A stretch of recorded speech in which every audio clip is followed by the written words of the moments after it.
gustaría compartir y aprovechar el tiempo que nos queda Lucas capítulo 11, verso 1. Un texto introductorio. Lucas 11:1. Aconteció que estaba Jesús orando en un lugar y cuando terminó, uno de sus discípulos le dijo: Señor, enséñanos a orar como también Juan enseñó a sus discípulos. Hermanos, si ustedes recordarán, este fue el texto que compartimos juntos la última vez que nos vimos en una reunión de Zoom. Y lo traigo como introducción porque me gustaría comenzar en este nuevo año con una charla que empieza hoy, no sé cuándo terminará, y que tiene que ver con el tema de la oración. Porque yo estaba mirando para atrás y gracias a Dios el Señor nos ha permitido contar con una gran cantidad de hermanos, con mensajes que fueron muy claros en cuanto a la enseñanza sobre el tema de la oración. Y yo creo que si este versículo de Lucas dice que los discípulos necesitaban ser enseñados, es porque cada uno de nosotros también tenemos que reconocer que necesitamos ser enseñados en este tema. Por eso pienso en el tema de la oración y hago esto porque siento en lo personal, en mi propia vida, que yo tengo una gran carencia en este aspecto. Por eso cada vez que me ha tocado compartir este tema, lo hago pensando en mi propia necesidad. Y lo hago en forma audible para que tal vez sea de ayuda y de bendición a más de algún hermano. Yo estoy convencido que cada ministerio que hay en la iglesia necesita de la oración. No solo del poder que el Espíritu Santo nos da, sino que principalmente necesita de esa preparación previa que tiene que ver con la oración. Y sería muy fácil de mi parte generalizar y decir una frase que más de una vez decimos: bueno, pero esto es un problema general de la mayoría de los cristianos. No quiero hablar de la mayoría de los cristianos, quiero hablar de mi propia vida. Y yo creo que está necesitada de más oración y de mejor oración. Si fuera tal vez una reunión presencial, les haría el trabajito de levantar la mano a ver a aquellos que coinciden, que tienen que aprender algo sobre la oración. Y yo creo que más de una mano se va a levantar. Hermanos, aunque me vaya de lo bíblico, me parece que esta introducción gramatical nos va a ayudar un poquitito. Estaba pensando qué nos enseñaban cuando éramos chicos acerca de lo que es una oración. Y no estoy hablando de la oración que nos enseña la Biblia. Estoy hablando de la oración que nos enseña un libro de gramática.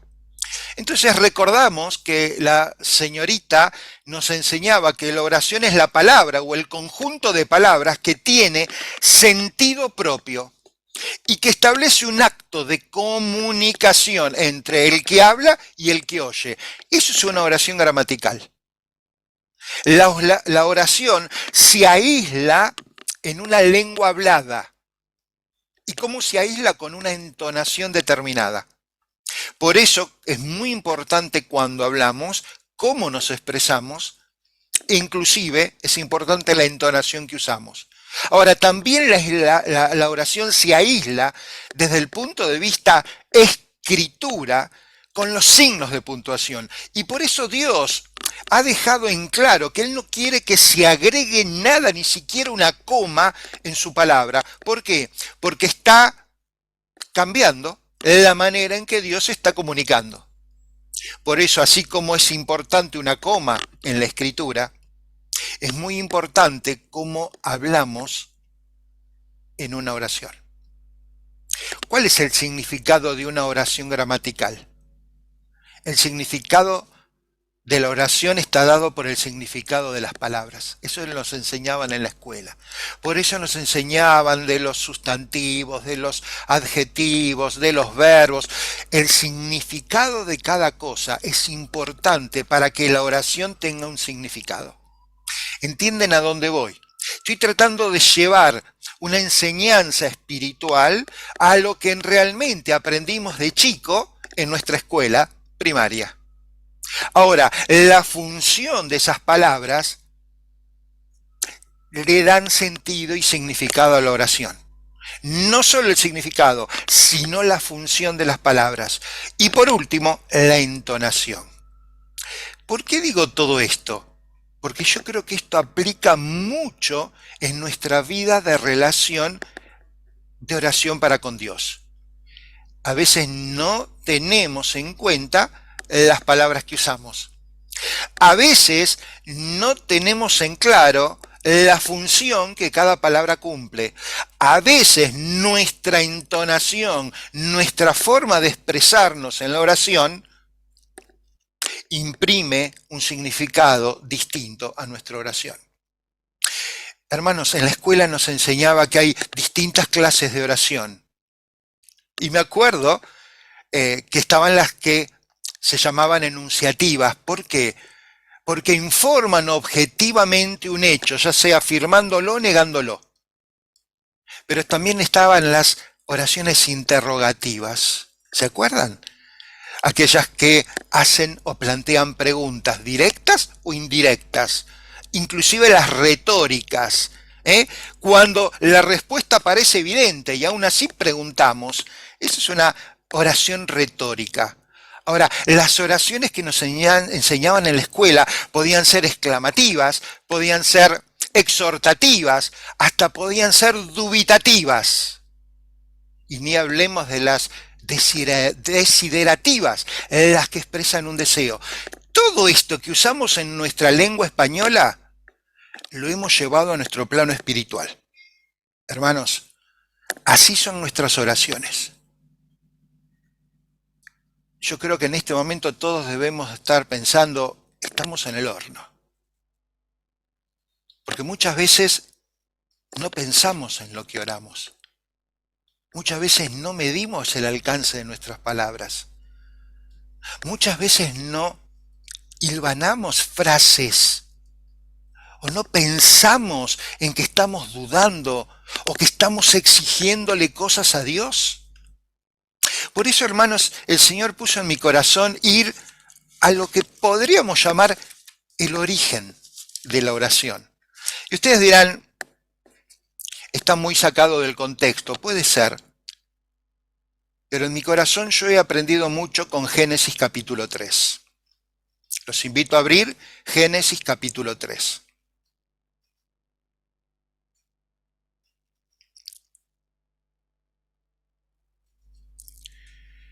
Si decíamos que la oración no es ni más ni menos que el conjunto de palabras que tiene un sentido en la comunicación entre el que habla y el que oye, me parece muy interesante ir a Génesis 3 y leer el versículo 8. Y oyeron la voz de Jehová Dios que se paseaba en el huerto, al aire del día. Y el hombre y su mujer se escondieron de la presencia de Jehová. Repito, se escondieron de la presencia de Jehová Dios entre los árboles del huerto. Mas Jehová, Dios, llamó al hombre y le dijo, ¿dónde estás tú? Y dejamos ahí por ahora porque ya sé que no nos va a alcanzar el tiempo para analizar más. Hermanos, ¿qué es la oración espiritual? La oración que encontramos en las Sagradas Escrituras a lo largo de toda la Biblia, básicamente es una conversación con Dios. Siempre hay dos personas representadas en una oración verdadera. Dios y yo. Y nadie más. Esa es la idea y la base de una oración. Dios y mi persona. Es cierto que pueden estar otros presentes,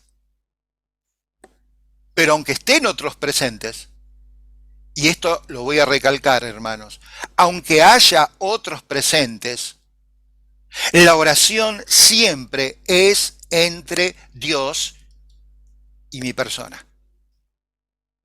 Puede haber muchos, como en este caso hay varios, pero cada uno de los que tenemos el privilegio de orar, ya sea en lo secreto del corazón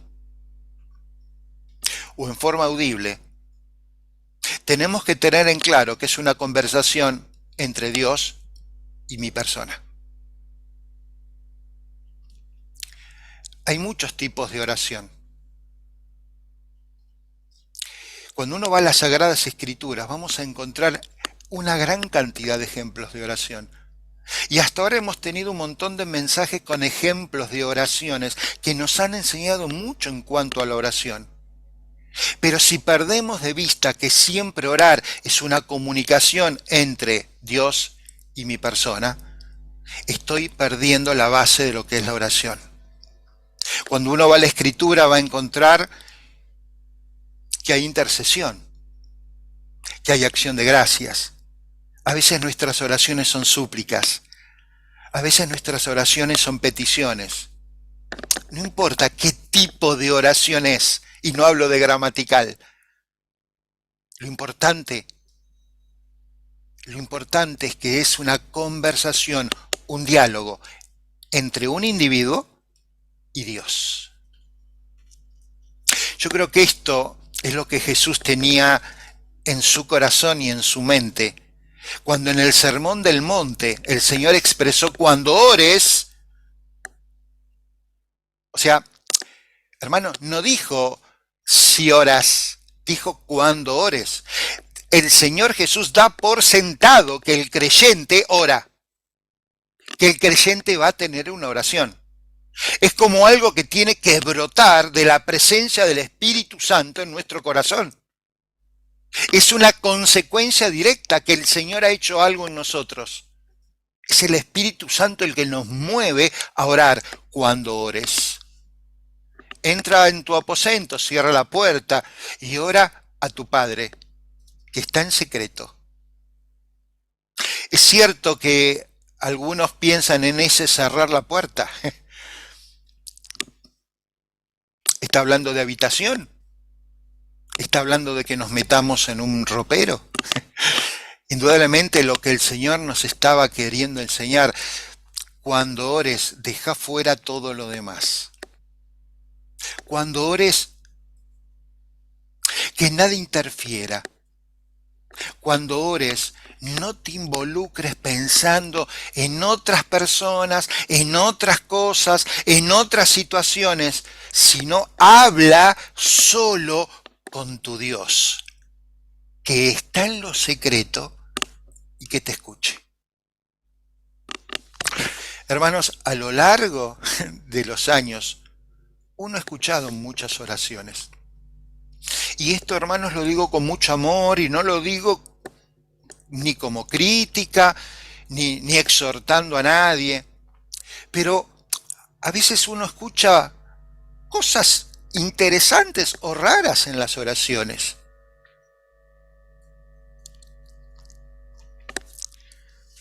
A veces se percibe que las oraciones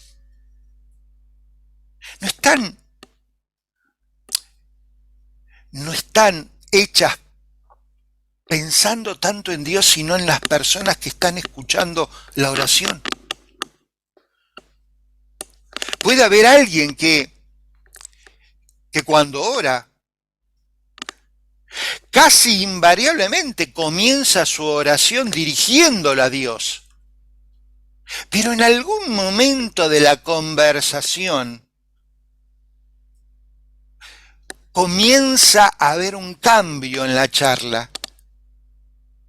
Y uno se da cuenta que en la oración, más que una charla con Dios, se convirtió en una predicación, en una exhortación, en una enseñanza, o simplemente en el relato de vivencias personales. Hermanos, cada vez que hemos hecho eso, Perdimos la esencia de lo que es la oración. ¿Cuántas veces lo hemos escuchado? O tal vez cuántas veces lo hemos hecho y no nos dimos cuenta. Qué fácil es empezar: nuestro Dios, nuestro Padre Celestial que estás en los cielos, te damos gracias porque podemos venir ante tu presencia.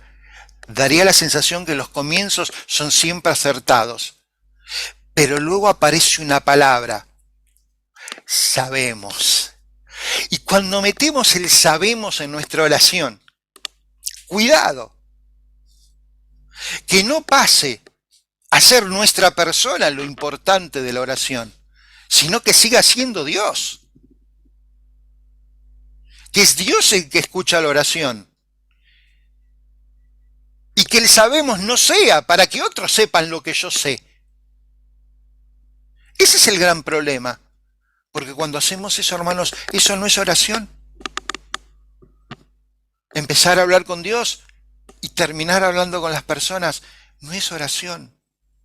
Hermanos, la oración tiene que ser una conversación sencilla, directa, entre Dios y mi persona.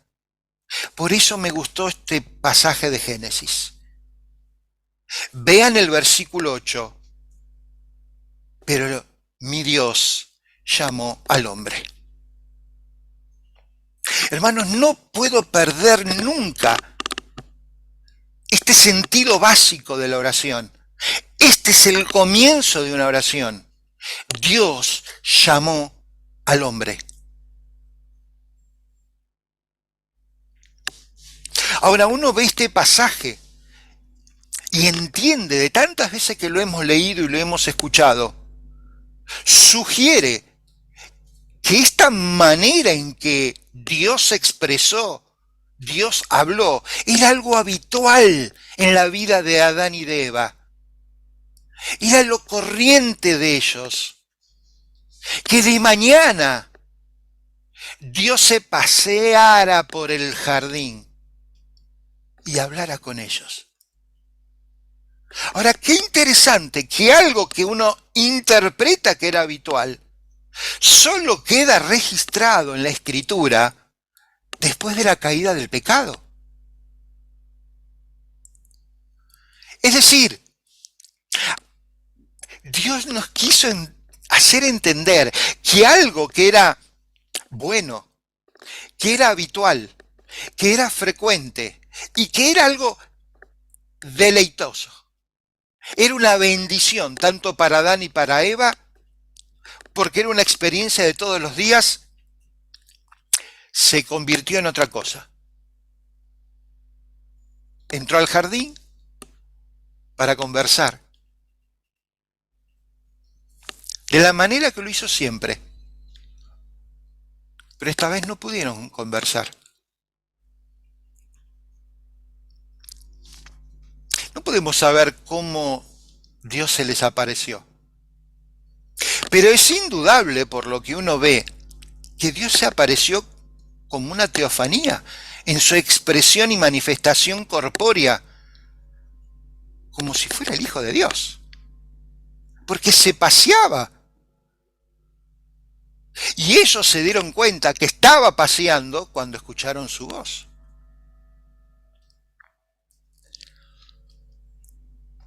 Lo oyeron caminar en el jardín.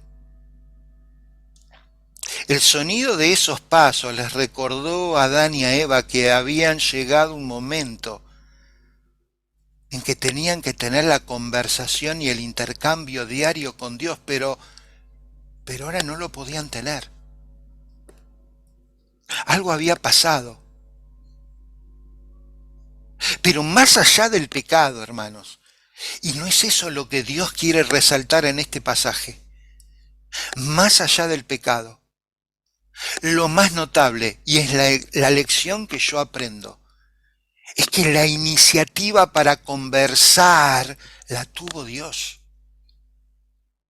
La iniciativa para comenzar una oración siempre comienza en Dios. El Señor entra al jardín, El Señor llama al hombre, el Señor empieza a hablar. Y en muchos sentidos, hermanos, esta es una verdad que tenemos que aprender en cada una de nuestras oraciones.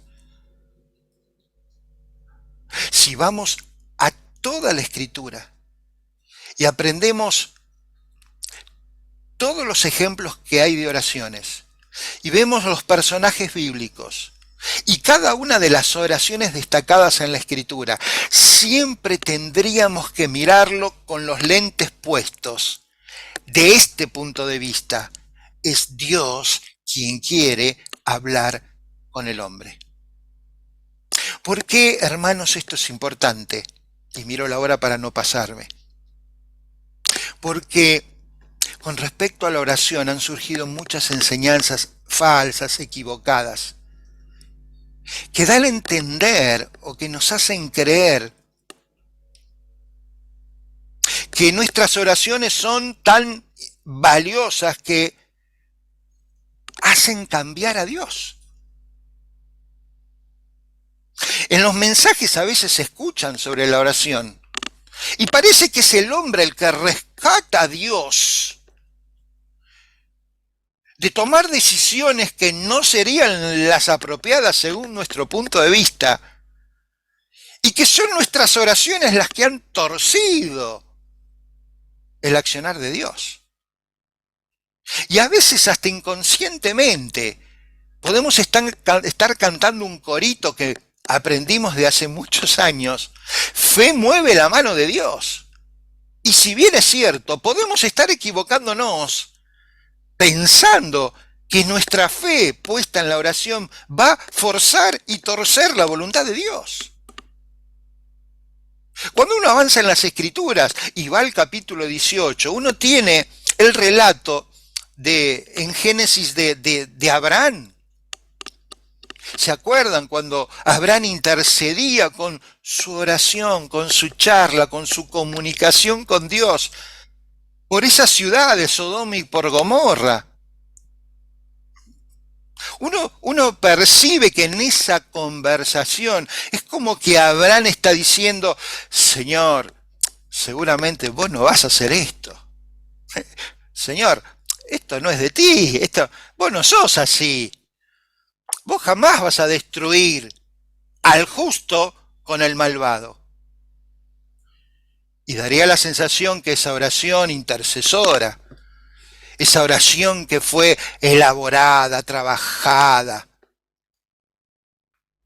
lo lleva al número de encontrar 50 personas justas en la ciudad. Y se va encontrando con la realidad que 50 no había. Y parece una negociación. Y va reduciendo de 5 en 5 hasta encontrar a 10. Bueno, Señor, llegué hasta acá, pero si encuentras 10 vos los vas a perdonar, vos no podés castigarlos. Hermanos, nunca nuestra oración va a hacer que Dios sea más compasivo de lo que es. Nunca nuestra oración va a hacer que Dios sea más justo de lo que es.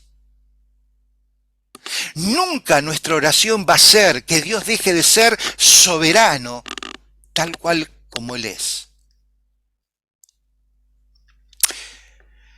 A Abraham parece que le decía: Dios, tómate esto en calma, hace un respiro, pensá lo que vas a hacer. Hermanos, la compasión nace de Dios. Y solo se manifiesta en los seres humanos. Por eso, cuando Juan escribe en 1 Juan en el capítulo 4, en el versículo 7, él dice: el que ama es nacido de Dios. El que ama es nacido de Dios. No puede sentir el cristiano compasión, misericordia y piedad si no hay primero un movimiento del Espíritu Santo. Lo mismo pasa con nuestras oraciones. No puede haber una oración si no está movida por el Espíritu Santo. Es Dios quien quiere hablar con el hombre. Solo que en su gracia maravillosa, el Espíritu Santo nos ayuda a orar. Por eso Pablo escribe en Romanos en el capítulo 8 y dice, pero ¿por qué? No sabemos pedir como conviene, no sabemos orar como conviene. Por eso el Espíritu Santo obra en nosotros este milagro verdadero, el querer hablar con Dios. Hermanos, ¿por qué oramos poco? Porque no le estamos dando lugar al Espíritu Santo. Porque el Espíritu Santo está en nosotros. Y el Espíritu Santo, la tercera persona del Trino Dios, se quiere comunicar con el Padre y nos quiere usar a nosotros como instrumentos. Pero somos nosotros los que nos resistimos. Somos nosotros los que ponemos trabas. Somos nosotros los que no le dedicamos tiempo. Somos nosotros los que no cultivamos las palabras apropiadas en la Escritura. Somos nosotros los que no nos expresamos de la mejor manera. Nosotros limitamos al Espíritu Santo. El Espíritu Santo quiere trabajar en nosotros para que nuestra oración sea distinta. Hermanos, voy terminando. Tengo que encontrar un cuadro bíblico sobre la oración. Y yo lo resumo de esta manera. Siempre comienza con Dios, sea cual sea el método, pero siempre comienza con Dios. Por eso, hermanos, cuando sentimos la necesidad o el deseo de orar, cuando sentimos este deseo de establecer un hábito disciplinado en cuanto a la oración, lejos esté en nosotros de pensar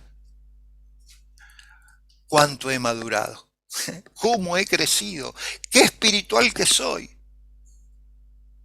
cómo le falta esto al resto de los hermanos de la iglesia. No es así. Es Dios quien ha comenzado esa tarea en nosotros por su Santo Espíritu. Él ha plantado ese deseo en nosotros.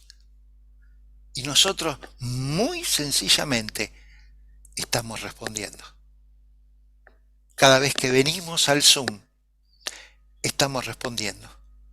Cada vez que nos levantamos para orar, estamos respondiendo.